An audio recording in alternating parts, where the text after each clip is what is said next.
Oke teman-teman, assalamualaikum warahmatullahi wabarakatuh. Jumpa lagi di channel Bitulan. Ya, kali ini saya kedatangan tamu, mendadak tiba-tiba datang. Ya, karena memang dari awal kita sudah by chat membahas masalah jamur, karena beliau ini pengusaha jamur, bisa bahasa sederhananya begitu. Terus akhirnya karena saya tertarik, kemudian chat-chatan, tiba-tiba datang ke sini membawakan beberapa jamur, ya, dan jamurnya ini gratis teman-teman. Nah, kita langsung tanya-tanya saja kepada orangnya langsung ya, Mas. Iya Pak. Nah, panggil aja Mas, enggak apa-apa. Siap. Dia ini punya usaha jamur di rumah, cukup besar juga jamurnya di daerah Ngawi. Ini Mas, ini tadi ceritanya Mas, kok tiba-tiba ke sini? Ceritanya gini, tadi kan ada rencana ke sini karena hari ini kan ada jadwal pengiriman log di daerah Madiun sama Mas Pati. Sekalian saya bawakan log jamurnya ini buat Mas Indra. Iya, oke. Jadi gratis teman-teman. Ini jadi tidak enak ya. Oke, jadi saya ini sebenarnya pengen belajar jamur, tapi belum ke bisnis, hanya untuk apa ya Mas ya, untuk lauk ya, nanti belajar untuk lauk kalau ini bisa berhasil. Nah, ini sambil kita mengedukasi teman-teman yang untuk budidaya jamur pemula, mungkin Mas apa lu Mas? Mas Yuhar apa bisa bercerita sedikit. Gini Mas, ini kalau kita mau budidaya jamur khususnya untuk pemula, itu saran-sarannya bagaimana, apa yang harus disiapkan dan seterusnya, tolong bisa ceritakan. Yang pertama untuk kita belajar tentang jamur ya. Yang pertama kalau kita ingin belajar, yang pertama itu kita siapkan kumbungnya dulu, tempat untuk budidayanya. Itu kumbungnya juga harus suhunya juga harus terjaga, harus lembab, nggak boleh panas ataupun langsung terkena sinar matahari. Karena itu juga bisa mempengaruhi si pinhead. Pinhead itu adalah bakal jamur yang akan tumbuh di sininya, di pucuknya log jamur ini. Oh iya. Itu kalau cahaya atau suhunya terlalu panas, itu bisa mempengaruhi pinhead keluar. Bisa keluar tapi nanti akan layu, akan bisa berkembang secara maksimal. Oh, iya. Berarti kalau seperti ini bisa tumbuh enggak Mas, kira-kira lembabnya seperti ini? Kalau begini sebenarnya bisa. Ini nanti juga harus juga harus diberi penutup juga. Ya, ditutup ya nanti ya. Ditutup, ada plastiknya. Terus yang bawah ini nanti juga harus dibersihkan lagi. Oh iya, karena ini memang tempatnya seadanya teman-teman. Saya cari yang paling lembab di sini. Terus nanti mungkin kita atur untuk kita tutup supaya tidak terkena matahari dan air hujan. Nah, terus ini Mas, bahannya ini Mas, ini bagaimana untuk pemula ini bagaimana? Untuk pemula, bagi yang masih belajar, kalau mau pengen belajar itu cukup beli lognya saja yang sudah jadi. Jadi kalian yang mau belajar itu tinggal langsung sudah langsung bisa lihat perkembangannya. Ini nanti kan kalau beli kita lihat miselium. Harganya berapa Mas ini? Kalau ini harganya 2000. 2000-an teman-teman. Ya. Nah, ini nanti kita belajarnya yang pertama itu kita lihat dari miselium. Miselium itu adalah putih-putih yang menjalar ke bawah ini. Ya.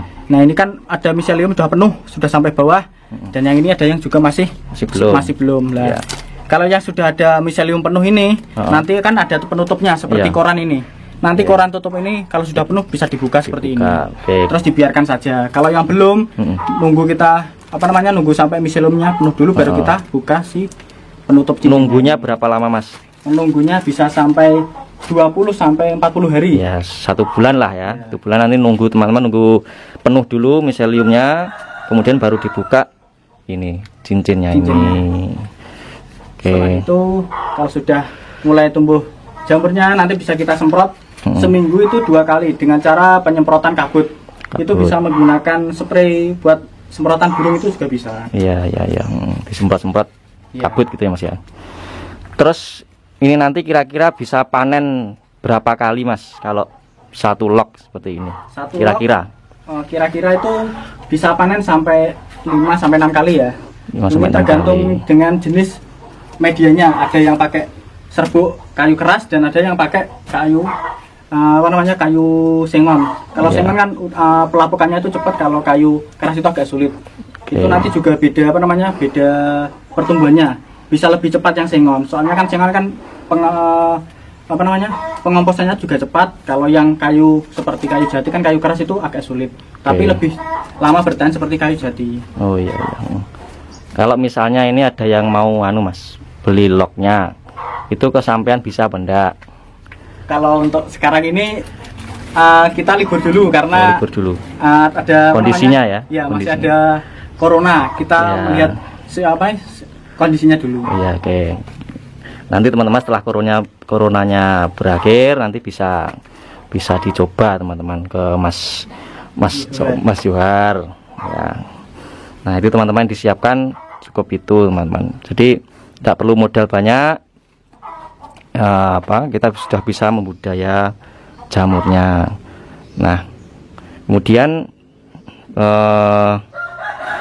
kalau misalnya orang mau budidaya, terus dari segi pemasaran sudah ada yang ngambil ya Mas biasanya Mas ya? Kalau itu tergantung, kalau kita ikut mitra itu kita nanti ada yang mengambil. Tapi kalau kita mandiri, kita bisa jual jamurnya itu lewat online lewat Facebook, bisa, grup-grup WA juga bisa. Iya, oke teman-teman. Pemasaran biasanya bisa banyak media ya untuk memasarkan.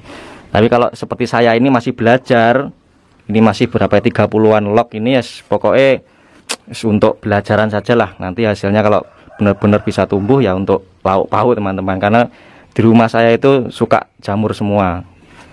Nah, ada lagi Mas, mungkin apa ya? Yang ketiga itu setelah kita tumbuh jamur, nanti panennya itu nggak lama, paling cuma 2-3 hari. 2-3 hari. Ya, itu nanti bisa dipanen. Itu nanti ciri-cirinya itu si kuncup jamur itu belum mekar sepenuhnya. Kalau mekar sepenuhnya itu berarti jamurnya sudah terlalu tua. Harusnya itu masih kuncup tapi udah agak besar, itu sudah bisa dipanen. Oh iya, oke. Kalau kita telat telat pun telat 1 hari atau beberapa jam itu jamur sudah bisa layu. Oh iya itu oke. Berarti kesimpulannya kan kalau mau budidaya jamur itu harus sabar ya Mas ya? Iya, kuncinya sabar. Kuncinya sabar sama telaten. Ya wes sabar, kayak golek jodoh kudu sabar. Rasa grusa-grusu. Kayak aku ini Mas akhirnya. Iya. Oke teman-teman, itu tadi mungkin sedikit pengetahuan kalau mau budidaya jamur ya, bisa diserap informasinya ya. Kebetulan ada Mas Johar ini yang sudah berpengalaman ya. Ini teman-teman yang mungkin yang kuliah di Madiun mungkin kenal ya. Oke. Wes itu Mas, ada lagi? Sudah ya. Nah, itu sekian teman-teman ya, sedikit informasi bagi teman-teman. Ini hanya untuk mengisi waktu luang saja sambil belajar teman-teman. Manfaatkan waktu yang ada untuk kegiatan-kegiatan yang positif. Oke teman-teman, terima kasih atas perhatiannya. Selamat beraktivitas. Assalamualaikum warahmatullahi wabarakatuh.